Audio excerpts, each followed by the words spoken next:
Were you the little adult in your family while growing up? Did you notice that you had responsibilities on your shoulders beyond your years? Hi, I'm Vassia. I am here. I'm your trusted psychologist. I'm a perfectionist expert. And I'm here today because we're diving in a topic that might hit close to home for many of you high achievers out there. The topic today is from parentified child to perfectionist adult, breaking the cycle.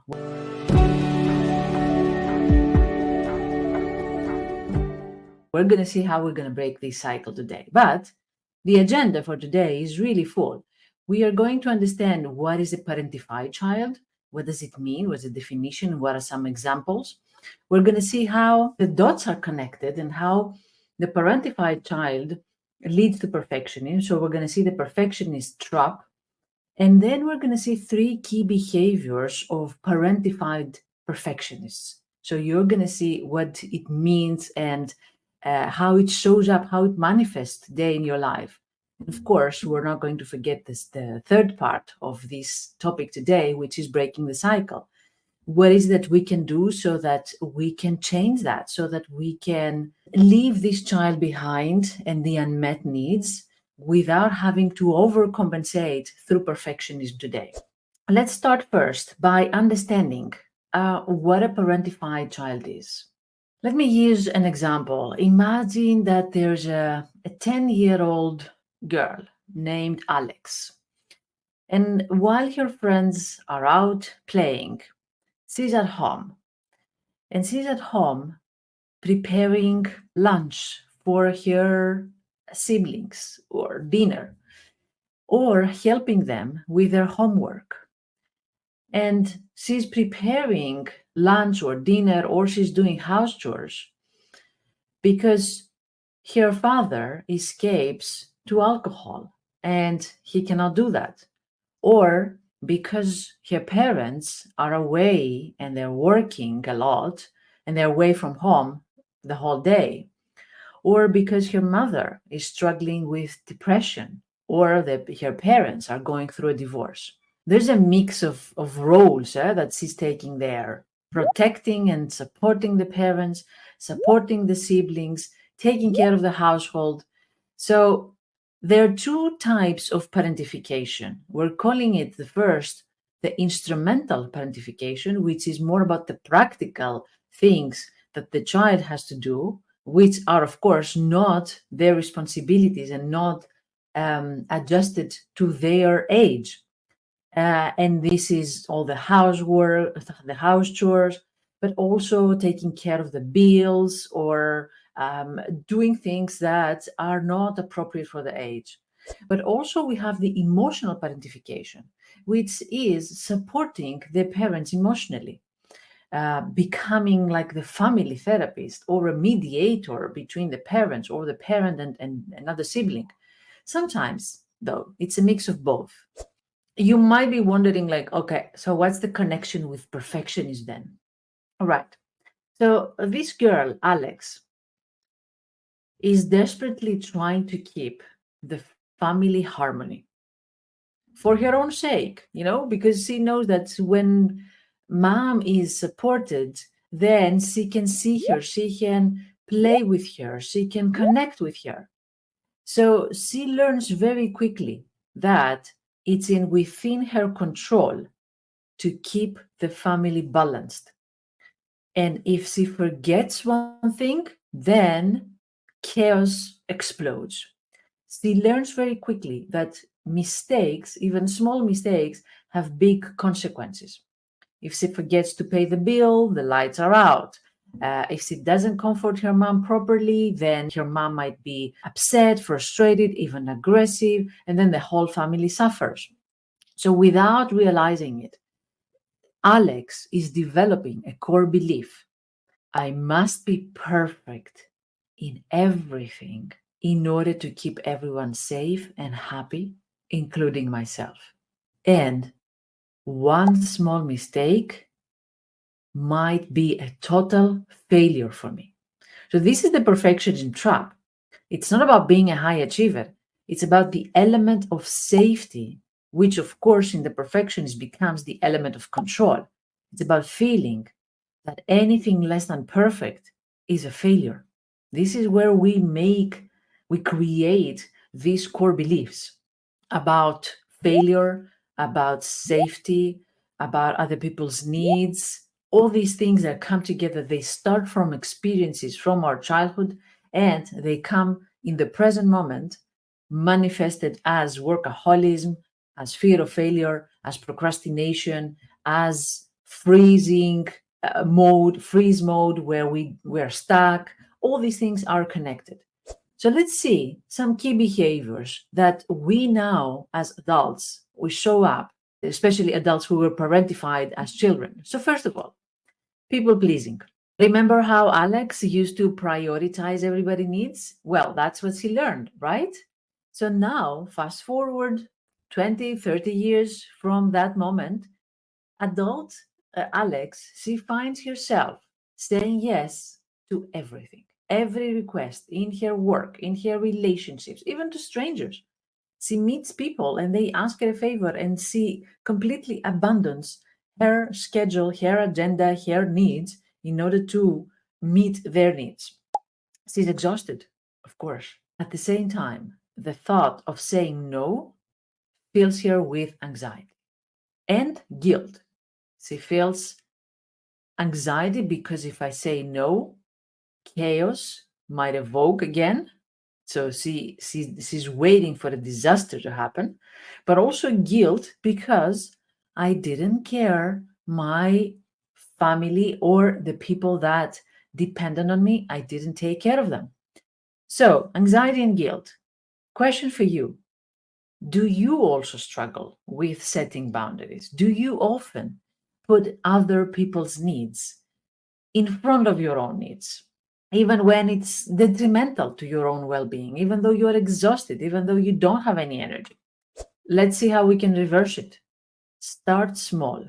I know that saying no is a huge thing for perfectionists, people pleasing perfectionists. I know it's a huge thing. What I suggest is before you go to no, start with let me think about it. Before you say immediately yes to every request out there, just give yourself a little bit of a time by saying, let me think about it. And in that little time, you will have the chance to get in touch with your own needs. Do I have the capacity for that? Do I have the energy to do that? Maybe I have the energy now, but at the end of the day, how will I be? Will I have time for myself, for my children, if I say yes to another request from my colleague or from a friend or from a stranger? So reply with, let me think about it. There are two things that you're going to do while you're thinking about it. One, checking with yourself, with your energy and with your capacity. And secondly, you're going to work with your guilt. Yes, you're going to feel guilty. Yes, you're going to feel enormous guilt and shame that I am not a good person if I say no. What will other people think? I know that, that's for sure. And I don't expect that this guilt will just go away. We're talking about deep transformational work that we need to do in order to remove that amount of guilt. I know that. But what I mean, work with guilt, accept that you will feel it, you will hear the guilty messages, but don't act on it. Even though your head, your inner critic might be saying, but what kind of friend are you? You're saying no to a friend who needs you? Who are you? Okay, stay with that. Don't act on it. Listen to it, but wait. Don't do anything. That's the first step. Let me think about it and stay with the guilt. And what I mean with staying with the guilt is we are creating the space so that we can actually question the guilt. I'm not a bad friend if I say no today. I've said yes a million times. So I have already established that I'm a good friend by saying one time no does not have the detrimental effects that I fear that it will have because it's coming from that experience when one time in my childhood I wouldn't take care of my mother or my father or my family, and then chaos would explode. I don't need to be afraid of that chaos anymore.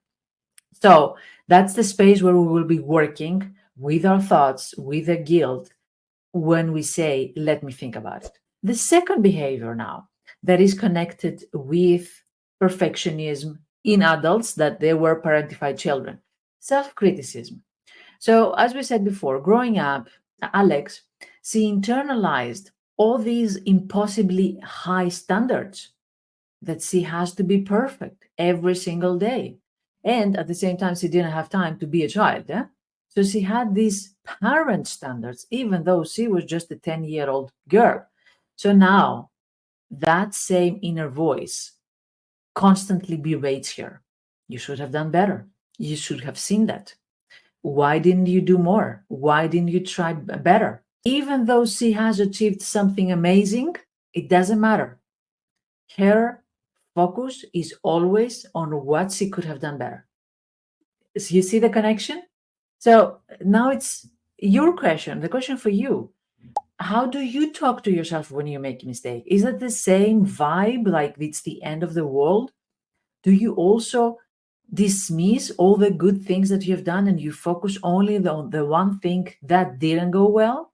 Is your inner critic voice a harsh or a supportive voice? Let's try an exercise because we say, we're breaking the cycle as well here. Think of your last failure. And by failure, I mean it can be just a simple mistake. You made a typo in your email, or you forgot to call somebody and you called half an hour later. It doesn't matter. In perfectionism, small mistakes seem like the end of the world. So think of your last failure and imagine that your friend would have the same experience. What would you say to them? What kind of voice would you use? Critic voice or harsh voice or a compassionate voice, a supportive voice? Why would you speak to them in a supportive voice while for yourself it's, as we said before, the end of the world? That's how you deserve to speak to yourself, in the same compassionate, friendly, supportive, caring way. I know there is a voice that says, but I deserved it. But then we're creating the new voice that said, no, you don't deserve punishment. You don't deserve embarrassment, belittling. You don't deserve downputting, scolding, telling off, humiliation because you made a mistake. And especially if it's a small one. But it doesn't matter the mistake. It doesn't matter. Mistakes are human. But you don't deserve all these things. Yes, we're going to look at the mistake, we're going to learn from it, but we don't deserve the humiliation. The third behavior, relentless high standards. As we said before, Alex used to have all these high standards that she was putting on herself, like she was constantly restless. So now she is known as the go-getter. She's always taking new projects. She's always pulling all-nighters. She's striving for that big achievement. She never stops. But behind this success, she is really anxious and she is always waiting for the other shoe to drop. What about you? Do you celebrate your successes? Or do you always find the next goal? This is the thing with Alex as well. She was always setting the next goal, even before the first one was achieved. She knew that she will achieve the first one, and then she was setting the second one, and then the third. So is that also how you feel? Restless and always achieving and never feeling quite satisfied? This is now the time for the paradigm shift. This is where we change from perfect to good enough, because there's no such thing as perfect. Perfection, it doesn't exist, and the chase for perfection comes together with anxiety, burnout, resentment, disconnection, loneliness. So there's no such thing as perfect. What if good enough is really good enough? Now we're changing, now we're reframing, as we say in psychology. What if you are already worthy and you are convincing yourself that you are worthy just as you are? I know it's a message that cannot resonate with you in just one day, but you're planting the seed now. I am worthy just as I am. I know that breaking the cycle is not easy, but it's worth it, right?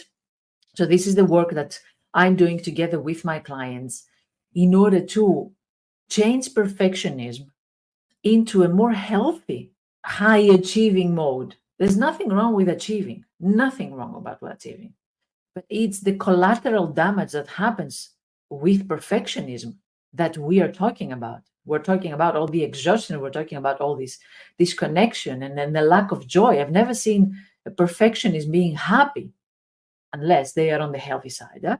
So the first step, as we said, is recognizing how the past has shaped you. Your perfectionism was a survival mechanism and it helped you back then. Congratulations. But now it's a time for a new approach because it doesn't help anymore. This is where we learn self compassion. This is where we change. We become kinder to ourselves. So remember, healing is a journey, not a destination. It takes time. It will, as I said, it's not going to change just with one video.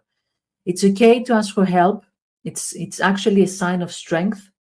So stay here, watch more about perfectionism because this is the channel on about perfectionism and every behavior related with it.